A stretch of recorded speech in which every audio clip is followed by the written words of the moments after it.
Passage Doula vous présente Naissance de Doula.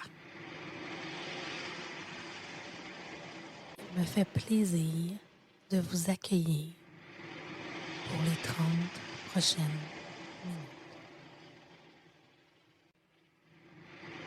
Qui suis Alexandra, une doula, une maman, une femme, une épouse, une humaine de la planète Terre. J'ai envie de partager avec vous l'univers des doulas. Un passage à la fois. Bienvenue à Naissance de Doula. Alors, comme d'habitude, je commence toujours avec un comment j'arrive. Et moi, pour faire mon comment j'arrive, j'ai besoin de prendre 3 grandes respirations pour me centrer un petit peu. Alors, j'invite tout le monde à le faire. Et aujourd'hui, on a une invitée, Marika. Donc, je t'invite aussi à prendre 3 grandes respirations. Puis après, chacun à notre tour, on va dire comment on arrive. Donc,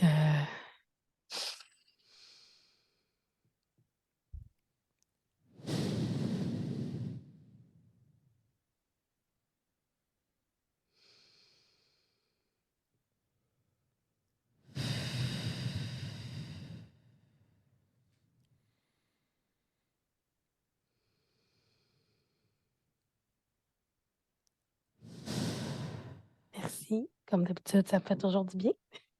Est-ce que tu es prête à commencer avec ton comment j'arrive, Marika? Oui, oui, merci, ça me fait du bien aussi. Donc, c'est quoi juste le comment j'arrive? Mais je vais le faire pour donner.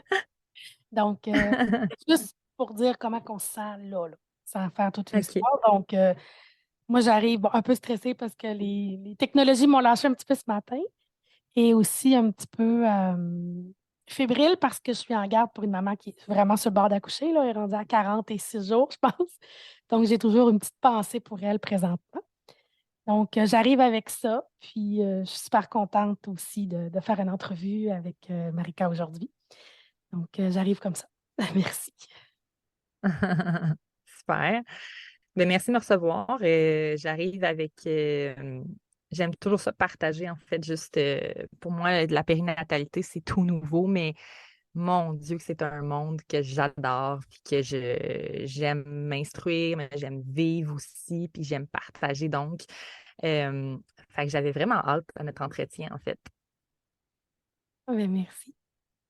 Et toi, Luc, comment t'arrives? Ben, écoute, ma journée a commencé très sur rapidement. Là, donc, j'ai été bing, bing, bing à faire du réseautage avec la France. Donc, là, présentement, c'est mon deuxième souffle. Puis, c'est un souffle où je vais prendre du temps. J'ai le temps de pouvoir me déposer avec vous autres. Fait que je suis bien content. Merci beaucoup, Marika, d'avoir accepté l'invitation d'Alexandra. Donc, Ça fait plaisir. au plaisir.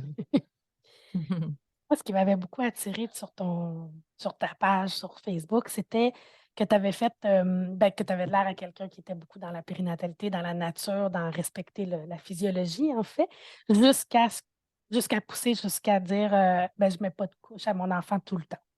Ça m'avait beaucoup marqué.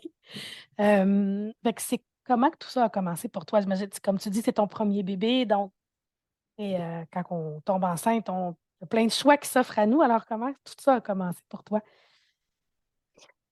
Ben, je suis vraiment dans la nature au niveau de ma pratique, hein. Je suis coach naturopathe, donc je travaille un peu toujours à réveiller la puissance naturelle qu'on a chez nous. Donc, c'est vraiment mon champ d'expertise. Alors, c'est sûr que moi, quand je suis tombée enceinte, je me suis dit, OK, mon corps est capable d'enfanter. Fait que j'aimerais ça expérimenter au plus possible d'écouter mon corps, de respecter ses limites, mais d'aller aussi à ces limites-là parce qu'il en est capable. Parce que je suis tombée sur, on m'a souvent référé en fait le blog et les services de Quantique Mama. Donc, j'ai acheté les préparations à la naissance et là, ça m'a comme émerveillée. J'ai vu la magie là-dedans. Puis là, je me suis vraiment dit comme, OK, je veux donner naissance à mon enfant de manière physiologique. Puis je suis une personne qui se pousse toujours, qui aime ça, aller tester ses limites. Tu sais, j'ai fait un demi-Ironman, j'ai fait de la compétition fitness. Fait que, tu sais, j'ai beaucoup baigné dans ces zones-là d'intensité puis de voir jusqu'où je peux me rendre, mais toujours de manière saine quand même. Tu sais. Toujours être bien préparé aussi parce que je pense que des choses comme ça, c'est comme, oui, on peut vouloir du plus profond de notre être de le faire, de le réussir, mais si on n'est pas bien préparé, ben, il y a pas mal de chances que ça marche pas, tu sais. Fait que moi, j'étais vraiment dans le mindset, je vais me préparer. Alors, c'est vraiment là pour moi que ça l'a déclenché l'espèce euh, de prise de conscience que il y a la médecine, il y a le synthétique, il y a beaucoup de choses qu'on peut faire manuellement, donc qui vont un peu nous faire déroger de notre nature et c'est correct, c'est une voie, puis je respecte vraiment ça. Puis il y a la voie aussi de faire comme, ben, tu peux réveiller ta puissance interne, puis vraiment essayer de voir comment ton corps naturellement peut arriver à ses fins. Puis après ça, après la naissance, c'est la même chose pour le développement de ton enfant. Tu sais, comment tu veux l'élever? Est-ce que tu veux l'élever en utilisant 1001 gadgets qui ont été inventés pour faciliter la vie des parents et peut-être aussi pour faciliter le développement de l'enfant? Mais des fois, c'est débattu un peu. Ou tu peux y aller dans la voie de la simplicité, faire comme, ben regarde, moi, je ne vais rien acheter au début, puis je vais voir qu'est-ce que mon enfant a besoin réellement. Puis je vais y aller de même, tu sais. Puis je vais pas me dire tout de suite, mon bébé a besoin de ça, mon bébé a besoin d'une suce. Non, je vais voir. Est-ce qu'il en a vraiment besoin? Est-ce que je suis capable de toffer un petit peu plus avant de tomber dans ce besoin-là qui est peut-être plus fait pour moi que pour lui? Fait que moi, encore une fois, c'est cette voie-là que j'ai décidé de prendre. Puis vivant dans une vie très simple, on va peut-être en parler, là, je vis dans un VR. Pour moi, l'espace, il faut que ça soit efficace. Fait que je vais pas acheter quelque chose que mon bébé ou moi, on n'a pas réellement besoin parce que ça va prendre la place. Puis je l'ai pas, cette place-là. Fait que voilà. Oui, ben c'est ça. Avant nous de se ramasser en Gaspésie, dans notre folie, on avait un VR, on s'est promené.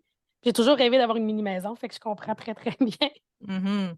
Ah, Donc, ça fait du bien, là. Ça fait du bien d'être dans une maison puis de vraiment penser chaque chose que tu utilises comme si ça fait un mois que je ne l'ai pas utilisé, ben out, tu sais.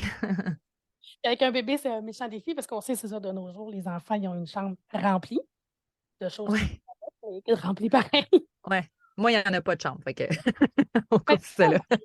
en fait, si on regarde justement dans la physiologie, ben, il n'y en avait pas de chambre, le 100 ans des enfants, il n'y avait pas de chambre. Ils étaient toujours avec les parents. Mhm. Puis moi, dormir avec mon bébé dans le même lit, c'est la joie, là, tu sais. Je me verrais pas autrement, mais en même temps, je comprends à 100% qu'il y a des parents qui ont de l'espace puis qui donnent vraiment un espace à leur enfant aussi. Puis c'est correct, je vais peut-être en venir là un jour, mais pour l'instant, tu sais, j'aime ça que tous nos espaces sont très partagés, très intimes, très collés-collés. Ouais, c'est ça. Ben, habituellement, dans la physiologie, surtout les 12 premiers mois du bébé, là, c'est ça qu'il y a de besoin pour se Ben oui. développer. Moi, je sais que j'ai été éducatrice aussi avant d'être doula, puis j'aime beaucoup dire aux parents en joke, si vous avez une matante qui est tannante, comme on les appelle, là, qui font ben, tu le colles trop, ton bébé, tu sais. Je leur Mm. dis, ben, maintenant, c'est prouvé scientifiquement. Fait que vous pouvez leur dire que ben, vous les gâtez pas, vous les rendez plus intelligents. Parce que toutes Mm. les connexions au niveau du cerveau se font quand ils sont collés. Donc, Ben, maintenant, on a c'est une ça. très bonne raison de coller. Mm. On les rend. Puis on le ressent, le besoin de toute façon. Tu sais, moi, je veux pas me séparer de mon bébé, je veux pas être loin de mon bébé physiquement. Tu sais, c'est comme, c'est ancré, là, c'est profond, là. Fait que je vois pas pourquoi, tu sais. Puis, mais il y a tellement de fausses croyances aussi, tu sais. Je lis comme, c'est important de commencer à développer l'autonomie du sommeil du bébé, mais tu sais, c'est comme, on lit ça constamment. Fait que là, même moi, des fois, ça vient me jouer dans la tête. Puis là, tu sais, je parle avec mes marraines, puis mes marraines d'allaitement et tout, puis ils sont comme, non, tu sais, c'est des choses que tu entends qu'il faut que tu déconstruis dans ta tête. Puis, fait que je suis contente aussi qu'on jase aujourd'hui, puis que tu fasses un podcast pour comme propager de l'information comme ça. C'est génial. Oui, ben en fait, moi, tantôt, tu as dit quelque chose de super important, tu as dit la préparation. Mais en tant que doula, je te dirais que 90 de ma job, c'est en préparation. Si je n'ai pas fait de préparation avant, on oublie ça, là, ça se passera pas Mm. après. C'est vraiment, vraiment ça. Puis, non, mon idée m'a glissé de la tête. Ah oui, l'autre chose, c'était l'instinct de parent. J'essaie de remettre ça. C'est pas évident dans notre société où que tout est calculé, Mhm. tout est programmé, qu'on a des images de chanteuses et de comédiennes qui sortent 2 jours après l'accouchement en top shape. Là, Mhm. C'est pas ça, la physiologie. Fait que de les ramener justement à leur instinct. C'est quoi tu sens que tu as besoin de donner à ton bébé? Mhm. C'est pas Ouais, grave ce que les autres disent. ouais. Ouais, puis tu sais, un peu dans cette même zone-là, moi étant comme dans le fitness, dans la santé, la gestion de poids hormonal et tout, euh, je trouve qu'on n'accorde pas assez de temps puis d'importance à la récupération. Puis je trouve qu'on devrait beurrer encore plus épais dans la préparation à la récupération. Moi aussi, je vois de mes collègues coachs qui se vantent que comme 2 semaines après, ils sont en jogging avec la poussette. Je suis comme, hey, moi, mon plan, là, c'était genre un mois de temps, là, couché, là. Un mois de temps, genre, demandez-moi rien, je sors pas de chez nous si ça me tente pas. Si ça me tente, on verra, tu sais. Mais un mois de temps, là, c'est comme si je suis alité, là, au pire. Je n'existe pas dans la vie, là. Moi, je suis là pour mon bébé, pour ma famille, puis pour ma récupération. Je vais faire des bains de vapeur, je vais faire des bains sacrés, des bains divins avec mon bébé, des bains de plantes, tout ça. Mais il n'y a rien d'autre d'important qui se passe dans ma vie. Fait que, tu sais, moi, ça a vraiment fait un clash. Puis je pense pour du monde aussi, parce que, tu sais, peut-être qu'ils s'imaginaient que j'allais être comme la fit mom. Puis, tu sais, oui, je suis redevenue, tu sais, fit vite, on s'en fout de ça. Mais l'important, c'est que j'ai misé, moi, vraiment sur la récupération. Puis je savais que c'était hyper important. Puis c'est tellement quelque chose qu'on oublie parce qu'on est tellement dans une société de performance aussi, tu sais. Tellement, puis c'est ça, le postnatal, moi, j'en parle de plus en plus parce que c'est fou, là. On a le mois d'or, puis il y a Ingrid Baillot aussi, je ne sais pas si tu la connais, qui parle de dégestation. Fait que, tu sais, c'est tout ça. Ça a pris 9 mois au corps à faire un bébé, à avoir Mhm. dans son corps, à filtrer tout ça. Puis là, en dedans de 24 heures, tout est fini. Il faut que ça se replace, ça, là. Il faut que ça Ben revienne oui, à la bonne place. L'utérus, puis tous les ligaments sont étirés. Fait qu'effectivement, si on se remet à l'entraînement trop tôt, en fait, on détruit notre corps. ben Carrément. oui, tellement. Ils sont Puis pas moi, je prêts. l'ai senti, j'ai eu un accouchement naturel. Puis, tu sais, je te dirais que j'ai été raquée du périnée jusqu'à récemment, là, quasiment. Là, puis, j'ai pas déchiré rien. Là. Tout était élastique et tout. J'ai eu une micro-déchirure, mais plus haut, au niveau du vagin. Mais mon périnée, je l'ai senti raqué, que ce soit euh, juste des fois en me couchant dans une position ou dans une relation sexuelle, whatever. Je le sentais raqué même jusqu'à 4 à 5 mois postnatal. Fait que t'imagines-tu si comme 2 semaines, 3 semaines, même un mois après, tu recommences l'entraînement, ton corps est encore courbaturé, est encore en train de récupérer, puis là, on remet une charge par-dessus. Fait que c'est comme de dire, bon, on va stopper la récupération. Fait qu'on va tout réallonger le processus, tu sais. Oui, ben moi, je suis tellement contente que tu en parles parce que justement, tu es dans le fitness, tu sais. Moi, des fois, je passe pour celle dans les champs à la pleine lune qui demande que tout se passe physiologiquement. Ouais, mais dans la réalité, je veux me remettre en forme. Moi, ben, t'as peur. Fais attention. Il y a ça, ça, ça. Mais Ouais, vu que je l'explique beaucoup avec la physiologie, la plupart des. J'en ai eu une maman qui était plus fitness que les autres. Puis là, elle m'a regardé. Elle dit, non, tu vas voir ta physio, tu t'assures de ne pas recommencer trop tôt. Puis elle dit, OK, OK, j'ai compris. Elle dit, je vais faire attention. C'est ça, elle a recommencé ouais. 4 6 semaines après. Tu sais, moi, je le sentais après 4 semaines, là, mon besoin d'aller dans le gym, tu sais, mais c'est correct. J'allais dans le gym, je checkais les affaires. Parce que c'est comme plus ma tête qui avait besoin de retourner dans le gym. Puis mon corps n'était pas prêt, je savais, tu sais. Fait que je prenais des marches en portage plus à 4 semaines parce que je me sentais vraiment le niveau d'énergie comme vraiment bon pour revenir, la drive et tout. Mais tu sais, je me suis interdit de toucher à des poids avant 6 semaines. C'était comme non, là, tu sais. Puis quand je recommençais, c'était comme toujours pas de poids. C'est comme, OK, des petites fentes, des petits exercices en portage avec bébé, parce que je me dis, je vais m'entraîner à porter le poids de mon bébé. De toute façon, je l'ai porté 9 mois, mais sans pousser, des petits entraînements juste pour faire circuler, juste parce que j'ai vraiment d'énergie à dépenser, puis je le sentais. Moi, je sais pas pourquoi, là, mais la drive postnatale, moi, j'ai pas eu une chute d'hormones. On dirait que, genre, j'ai eu une chute, mais tu sais, comme vraiment progressive, puis j'ai eu comme toute la drive d'être maman. Fait que on dirait que, au contraire, j'étais super énergétique dans le postnatal. Il fallait que je tempère mes ardeurs beaucoup. En fait, quand on fait l'accouchement comme il faut, on a un boost d'adrénaline après, puis on a de l'énergie. Ouais. Ah, c'était fou, je me sentais droguée, moi, après, là. On fait ce métier-là aussi parce qu'on se drogue, nous aussi, aux hormones. Ouais, ouais. Ah oui, tellement. Il y a des hormones. Mais c'est ça, si on fait attention et qu'on se repose, ben on l'a l'énergie, là. C'est là. C'est si tu vas faire ton épicerie au bout de 4 jours que là, tu risques de planter puis de ne pas être bien. Ouais, là, j'ai hâte de voir parce que là, je suis enceinte à nouveau. Puis là, mon petit Attention. Zach a 6 mois. Merci. Là, j'ai hâte de voir, par exemple. Là, je sais que c'est une autre game. Quand t'as un enfant, là, c'était mon premier bébé, fait que j'avais pas d'autres enfants à m'occuper. Mais je me rappelle que dans le postnatal, j'étais comme, hey, je suis bien, tu sais, on a juste lui, mais ça va être quoi, mais qu'on ait d'autres enfants. Puis là, je pensais aux autres mômes qui ont comme 2, 3 enfants, puis qui accouchent de nouveau. J'étais comme, my God, c'est des warriors. Puis là, ça va être à mon tour de le vivre. Ils vont avoir 16 mois de différence, tes enfants. Puis 14, ouais, ouais. moi, tu vois, les deux premiers ont 17 mois de différence. OK. Je l'ai vécu. Mais on dirait que la vie, je sais pas, moi, la vie m'a envoyé deux beaux enfants. Là. J'avais Laurie, que j'étais été câlin, câlin, câlin, c'est ma première, qui dormait avec moi quand j'étais enceinte puis j'étais fatiguée. Puis Maxime, mon deuxième, ben, il s'endormait tout seul. J'étais comme, ben là. Fait que, je sais pas, Ah, super. Ben oui. On va chacun, voir. c'est ça. Luc, on était parti en grande discussion. Est-ce que tu as quelque chose que tu aimerais nous dire? Écoute, je suis comme abasourdi parce que quand je l'ai eu, puis il y a toujours le syndrome de la performance. Hein, je pense que c'est ça aussi qu'on amène avec tout le monde. C'est celui qui va se remonter le plus vite. Puis ben, moi, au jour de 3 jours, Mm. je suis capable d'aller faire ma commande. Puis écoute, j'en ai des frissons d'entendre ça, puis de dire être capable de vivre le rythme de l'enfant. Puis à son rythme, parce qu'il n'y a rien qui est. Les plus beaux moments sont là. Puis c'est de passer à travers. Puis après ça, tu dis ah, ben là, mon enfant, mais tu n'as même pas profité. Là, Mhm. c'est tombé, cet enfant-là. Il y a des choses que j'ai pas. J'ai pas de la difficulté, mais j'étais un petit peu pas de la vieille école, là, mais de dire, ben, OK, ben oui, ça va y prendre des couches, là, comme, tu sais, comment on va le faire pour la mettre propre, quand est-ce qu'il va le savoir, comment tu. Mhm. Là, c'est tous les préjugés qui embarquent. Tu sais.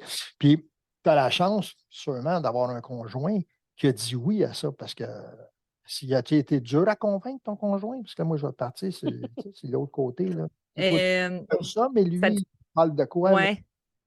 Ben, tu sais, pour moi, c'était important. Moi, il m'a toujours vu me préparer pour des grands objectifs de vie comme ça. Il est habitué de me voir préparer. Puis là, tu sais, je lui ai dit tout de suite, là, j'ai besoin que tu te prépares autant que moi. Parce que si moi, je vais accoucher, je vais avoir tellement besoin de toi pendant l'accouchement. Fait que je veux que tu saches exactement sur quoi je m'enligne pour vivre, là, parce que comme expérience, parce que je veux pas de médicaments, je veux pas d'hormones, je veux vraiment le vivre 100% avec ma puissance profonde, naturelle, tu sais, dans la mesure du possible. Je sais qu'il y a des circonstances qui font que c'est pas toujours possible, mais moi, je voulais vraiment me préparer pour avoir un maximum de possibilités que ça arrive. Alors, je l'ai obligé à faire la formation, la préparation à la naissance de Quantique Maman. Donc, j'ai dit, c'est important pour moi, faut qu'au lieu qu'on écoute Netflix ce soir, on va écouter ça. On va écouter les petites vidéos qui s'écoutent bien. Puis, il n'a pas été difficile à convaincre. Il a aimé ça aussi. Euh, il les a écoutés, tout ça, il s'est informé. Il n'a pas tout fait ce que moi j'ai fait. J'ai fait transcender la douleur. J'en ai fait plusieurs quand même, que je pense que c'était ma bulle. C'était mon petit extra que j'avais à faire par moi-même.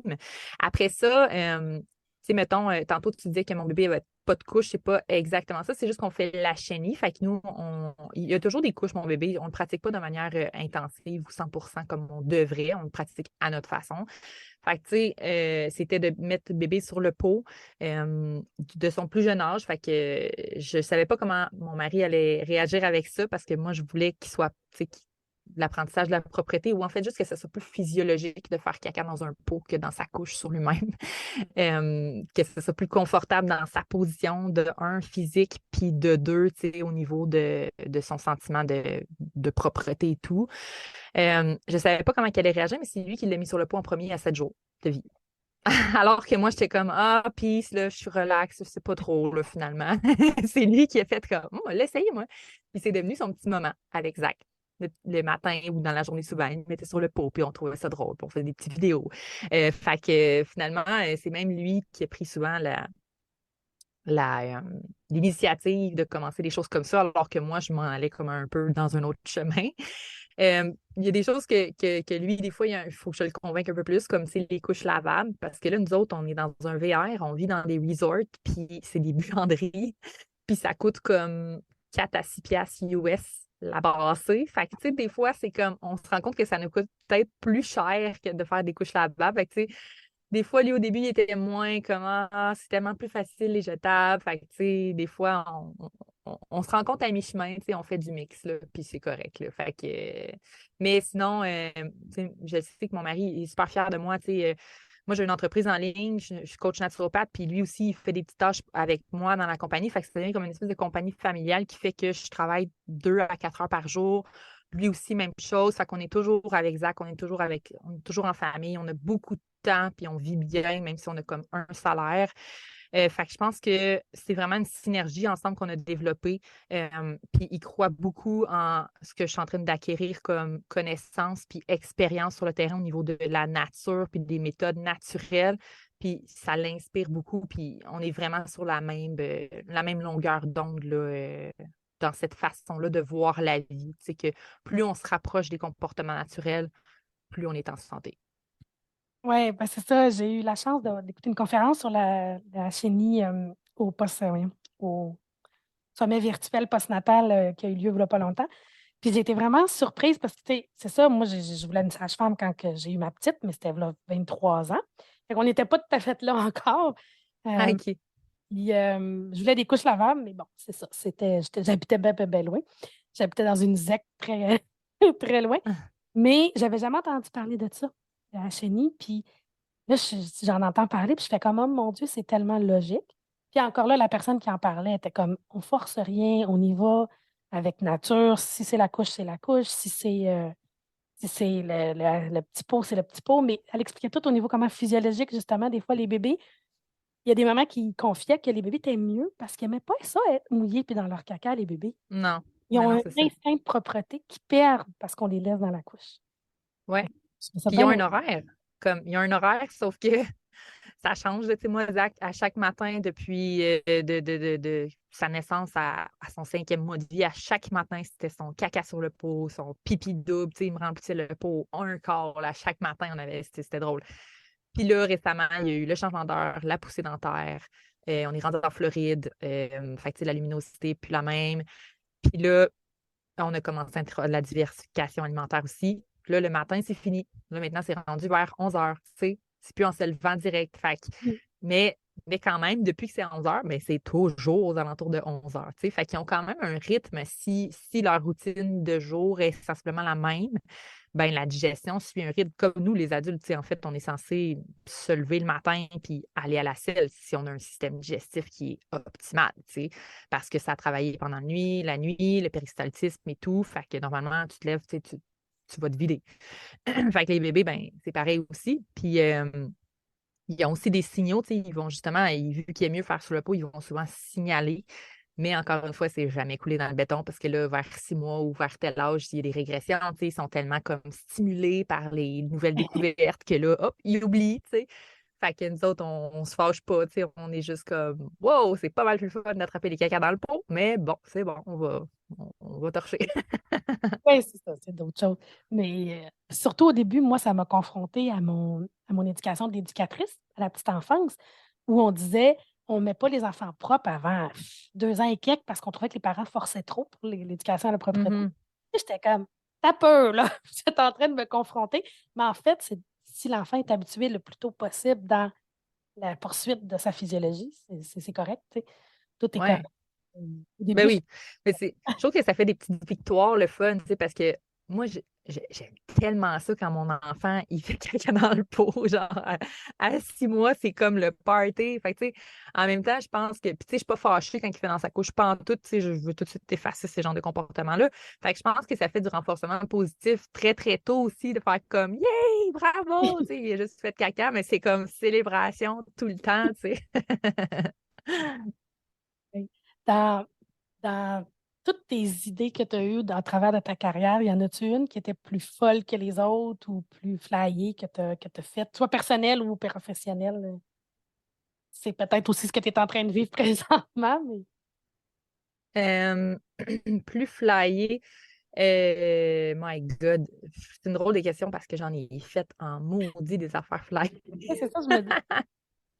Fait qu'il n'y en a pas une plus que l'autre. Euh, ben, tu sais, c'est encore, je sais pas trop, tu sais, parce que comme je te disais, au début, tu sais, des choses les plus flyées que j'ai faites, que j'étais le plus fière, c'était vraiment mes accomplissements au niveau des compétitions, tu sais. Je me suis dit, une année, OK, je vais faire un demi-Ironman, tu sais, je sais pas si tu sais c'est quoi, mais c'est un gros, gros triathlon, là. Tu traverses un lac à la nage, après ça, tu t'en vas faire comme 72 km de vélo, puis après ça, tu termines avec un demi-marathon à la course. Fait que, tu sais, ça, j'étais très fière. Après ça, quand j'ai accouché, je me suis rendu compte que c'était peut-être 30 fois l'effort d'un demi-Ironman d'accoucher naturellement. Fait que j'étais comme, OK. Là, aujourd'hui, tu me demandes, ton accouchement, c'était comment? Je m'en rappelle plus. Fait que je suis comme, OK, c'est tellement bien fait, le corps humain, que je suis comme, je le sais que je suis fière d'avoir accouché, puis je sais que j'ai passé par une expérience complètement pétée, transformatrice, gestion de la douleur fois 1000, droguée sur mes propres hormones, mais je m'en rappelle plus. Puis ça fait juste 6 mois. Puis là, je suis comme, j'ai hâte de revivre ça encore. Il faut pas être folle. Là. Effectivement, moi, j'en ai Après quatre. Je ça, suis très folle, mais ouais, ça, cette hormone-là fait oublier, effectivement, mais quand tu es complètement dans tes hormones, tu es dans un autre monde. ben Tu oui. es Ah ouais, complètement. auto-anesthésié, fait que t'es correct. Ouais. Mais Euh, on se rappelle, tu sais, comme il y a des choses ancrées. Moi, j'avais ma playlist que j'ai mis, puis encore là, j'écoute des chansons aujourd'hui, puis je pleure parce que ça me remet dans ce monde-là, puis je revis des émotions qui sont comme enfouies hyper profondément, mais je pleure à chaque fois que j'entends une ou deux tunes de la playlist. Puis comme rapidement après la naissance aussi, j'ai écrit mon récit, je l'ai mis sur YouTube, donc je le raconte complètement, je l'ai mis sur YouTube. Fait que, tu sais, un jour, je vais retourner le réécouter possiblement avant mon prochain accouchement juste pour me repréparer, tu sais. Mais ouais, tu sais, puis d'autres choses flyées que j'ai faites, c'est ça, c'est les compétitions fitness, tu sais, c'est quand même pété de se dire pendant 1 an, je vais vraiment bâtir la masse musculaire. Après ça, je m'en vais pendant 4 mois faire une grosse préparation physique pour faire complètement disparaître mon gras.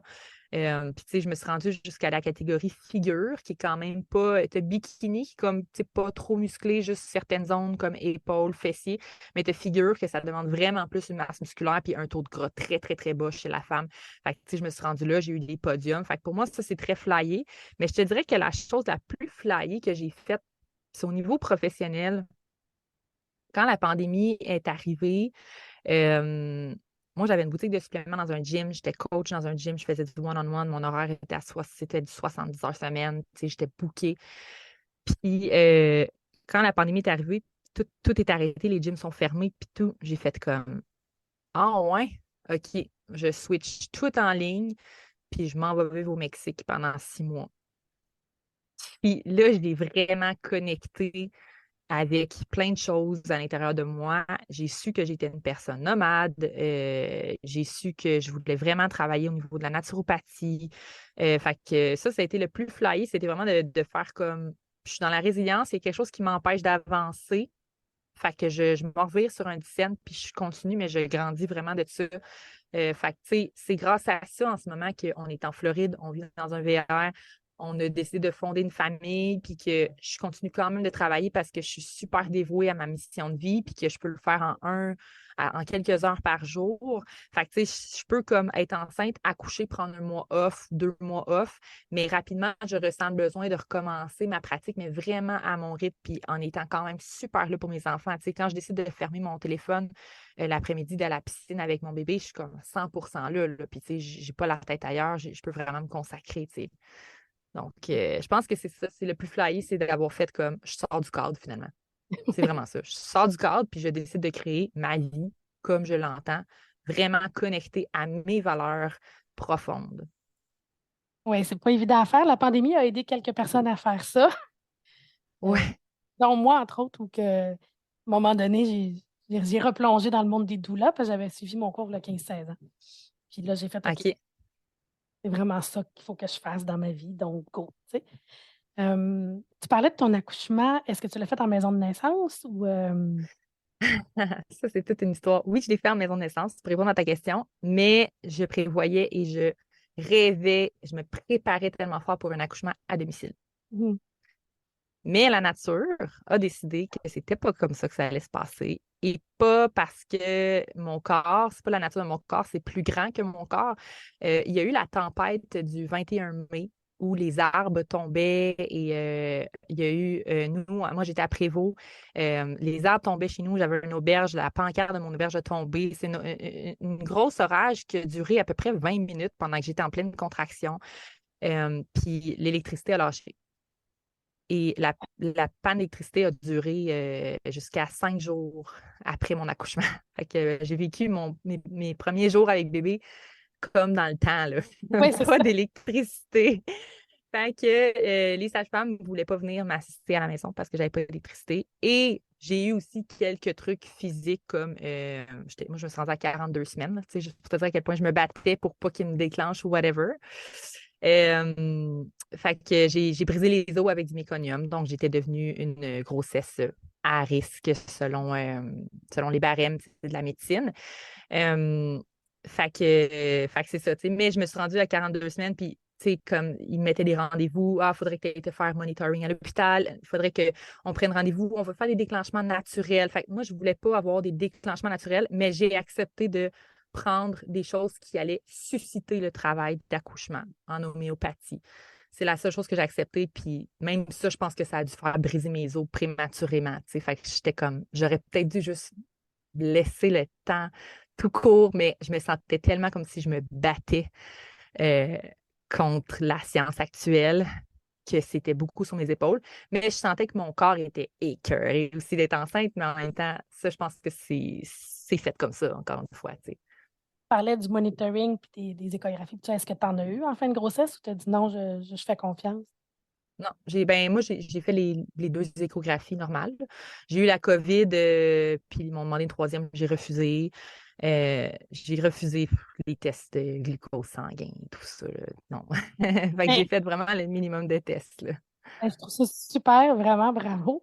Puis je vais te poser une question, entre autres, pour les femmes peut-être qui écouteraient ça. Est-ce qu'on t'a poursuivi? Est-ce que la DPJ est venue sur ton dos? Est-ce que tu avais le droit de refuser ces choses-là? Ah mon Dieu, ben oui. Ben oui. Sauf que, tu sais, moi, j'ai refusé ces choses-là parce que aussi, je connais bien mon corps, je connais bien la santé, je vis là-dedans. J'avais aucun facteur de risque, par exemple, pour le diabète de grossesse. Fait que moi, c'était juste comme, je ne vais pas me faire ingérer du glucose pour rien, là. Tu sais, je le sais, j'ai pas de problème. Puis, tu sais, je vais même plus loin, tu sais, ma thyroïde n'était pas optimale. J'ai refusé la médication. J'étais allée plus du côté de la supplémentation. J'étais allée demander d'autres avis, d'autres conseils et tout. Tu sais, j'ai fait mes devoirs. Fait que c'est pour ça que je me sens en confiance d'en parler. Mais tu sais, je dis pas que toutes les femmes devraient faire ça, mais non, je me suis pas fait poursuivie, non. Mais j'ai senti de la pression. Oui, Oui, ça, il y a une par pression. contre. Moi, je me rappelle, c'est mon troisième, Nathanaël, je voulais rien. Je voulais pas zéro échographie. Je dis là, mon deuxième, je l'avais eu avec une sage-femme à la maison. Puis je dis le troisième, je le fais au naturel, pas d'échographie.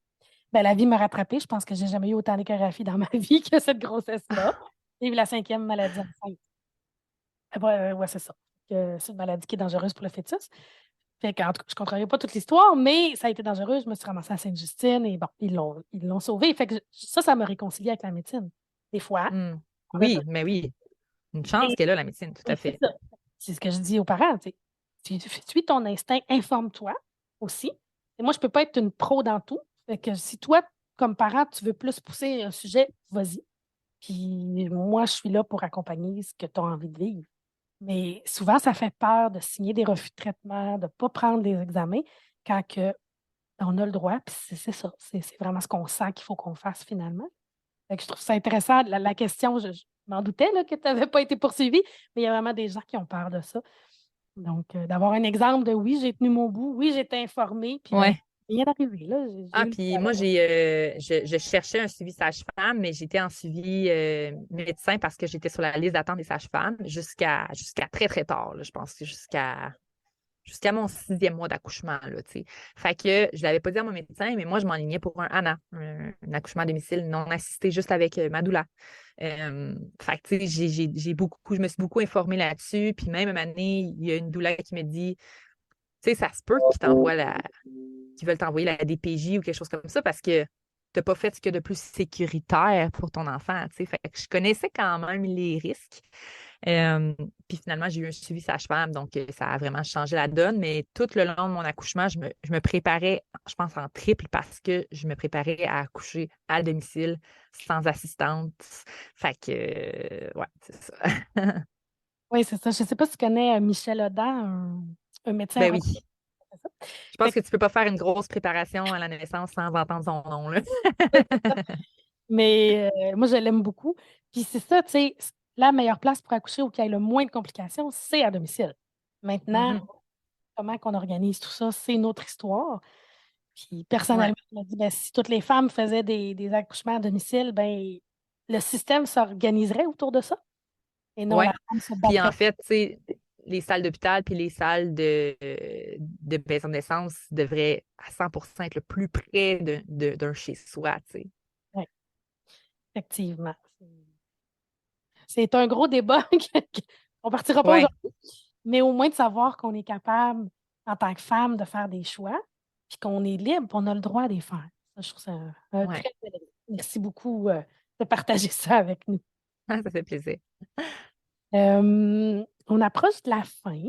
Fait avant de faire nos comment je repars, donc comment que tout ceci nous a apporté, est-ce qu'il y a quelque chose que tu aimerais dire ou est-ce qu'il y a quelque chose qui est important pour toi de transmettre avant qu'on clôt notre entrevue? Euh, je sais pas, je sais pas pourquoi, on dirait que j'avais envie de parler un petit peu tu sais, des modes un peu qu'on voit parce que, tu sais, mettons, je vois beaucoup de femmes qui font acheter, tu sais, les plus belles poussettes, les plus belles suces et tout. Puis pour moi, genre, c'est fou que je juge pas du tout les mamans qui utilisent ces choses-là, mais je me suis rendu compte, tu sais, dans mon désir de faire comme, OK, je vais pas l'acheter avant d'en avoir vraiment besoin, je me suis rendu compte, genre, que la poussette au début, j'en ai pas eu besoin, je m'en suis pas servi pantoute parce que j'étais en portage tout le temps, parce que je savais que c'est ce que mon bébé avait besoin. Puis, tu sais, je veux dire, je me serais pas vue. Moi et mon mari, on est allés, on s'est fait des dates les premiers mois, on allait au resto, bébé il dormait toujours en portage. Fait qu'on était comme si c'était tellement le fun. Je sais pas si ça aurait été la même chose en poussette, mais on le sentait tellement bien en train de faire dodo pendant que nous, on était au resto, puis on passait du bon temps ensemble, tu sais. Même chose pour, admettons, la suce. Tu sais, tu sais, je me suis posé la question parce que tout le monde semble en avoir. Fait que j'étais comme, OK, j'ai besoin d'une suce. Puis là, je suis revenue à mon, OK, non, mais attends, tu sais, ben, est-ce qu'il y en a vraiment besoin? Puis finalement, je me suis rendu compte, ben non, tu sais, il n'y a jamais eu besoin de suce, puis fait que j'en ai pas. Fait que, tu sais, je me dis juste, des fois, on est comme constamment bombardé d'images, puis on se fait comme créer des besoins, puis c'est juste que les compagnies marketing ou, tu sais, les autres parents nous devancent un peu dans les besoins du bébé. Fait qu'à force d'écouter un peu tout ce qu'on entend, on oublie d'être patient, puis de voir qu'est-ce qu'il a besoin de notre enfant plutôt que de l'acheter tout de suite. Puis même, je me suis fait donner des affaires, puis j'étais comme, je vais les cacher au fond, parce que je sais que peut-être ça me faciliterait la vie, mais j'en ai peut-être pas besoin. Tu sais, je donne un exemple, un bain de bébé. Mm. Nous autres, on n'avait pas de bain, on n'a jamais eu de bain. Nous autres, on a toujours pris la douche avec le bébé. Puis, ben, ça marche. Puis c'était super le fun. Moi, postnatal, j'ai resté longtemps en douche, dans la douche chaude avec mon petit bébé. Tu sais, oui, j'étais prudente, tu sais, parce que ça peut glisser, mais c'est mon bébé, là, tu sais, je veux dire, je vais le tenir, là. Fait que, tu sais, on s'est fait donner plein de choses comme ça qu'en bout de ligne, on n'a jamais utilisé, juste parce qu'on s'est dit, on va pas le sortir tout de suite jusqu'à temps qu'on en ressente le besoin. Puis le besoin est juste jamais venu. Fait que, tu sais, je pense que c'est une façon d'économiser de l'argent en tant que parent, de un, et de deux, de vraiment se connecter aux besoins du bébé sans tomber dans les attrapes au niveau du marketing, puis des faux besoins, puis des conseils non sollicités aussi des autres parents, tu sais. Oui, c'est un peu ce que je revenais tantôt, se fier à son instinct. C'est vraiment, c'est Ouais, difficile de nos jours. ouais, ouais. Donc, Dans une société de surconsommation, c'est difficile. surconsommation et de tout le temps être au mieux de tout le temps, là, Oui, société de performance et de surconsommation, ouais, c'est ça que ça fait. c'est épouvantable. Juste avant de faire notre comment on repart, j'aimerais bien te réinviter éventuellement et peut-être plus dans ton rôle professionnel pour parler des hormones. Ben Parce oui, qu'enceinte, on a-tu un méchant roller coaster fluctuation, oh oui, d'hormones. Donc, ouais, j'aurais aimé ça parler un peu de ça, mais ça va tellement vite. Donc, je pense qu'on pourrait se revoir éventuellement et parler ben d'hormones. oui, C'est ouais, vrai. je suis super intéressée, ouais. Fait que, le comment je repars, je vais commencer avec Luc cette fois-ci. Alors, comment tu repars de cette entrevue-là? Je repars avec des frissons. J'aurais aimé ça, vivre ça, me laisser aller, puis de vivre vraiment, arrêter les besoins. Puis Dieu sait que je m'en suis créé, là, pour m'en a fait créer. Là, j'en ai en masse. Là, on est à la maison.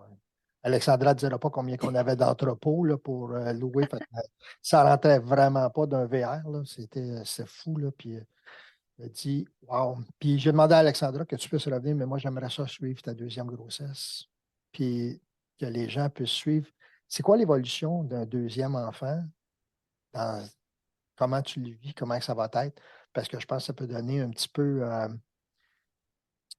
des idées, pas des idées, mais faire réaliser un petit peu les gens que les besoins, là, écrits, puis cet être humain-là, ben, il est assez brillant qu'il va. Il ne se laissera pas mourir de faim, puis il va suivre.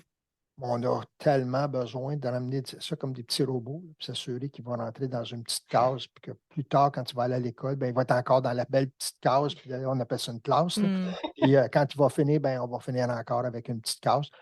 Fait que ton enfant a la chance de pouvoir vivre sa vie et non la vie que les autres ont décidé de lui imposer. Ouais, un peu Merci, hors cadre, là. Ouais. merci beaucoup. Puis, moi, je vais forcer Alexandra qu'on puisse embarquer avec toi dans ce deuxième voyage. Merci beaucoup. Super, ben oui, plaisir. Et toi, Marika, comment tu repars? Ben, je me sens super légère de notre échange. J'aime ça, parler de ça. Je me demande si j'ai pas été doula dans une autre vie, là, tu sais. Jusque-là, fait que merci beaucoup de m'avoir reçu. Puis si jamais vous voulez rejaser n'importe quand, juste entre nous ou dans un autre entretien comme ça, là, moi, la porte est ouverte. Super, j'en prends bonne note, puis déjà, il y a des idées qui roulent dans ma tête. Alors, on va se reparler, c'est sûr. Moi aussi, je repars vraiment bien, vraiment apaisée d'avoir cassé la glace avec toi aussi, d'avoir fait cette entrevue-là, malgré les problèmes techniques qui s'est tout placé après.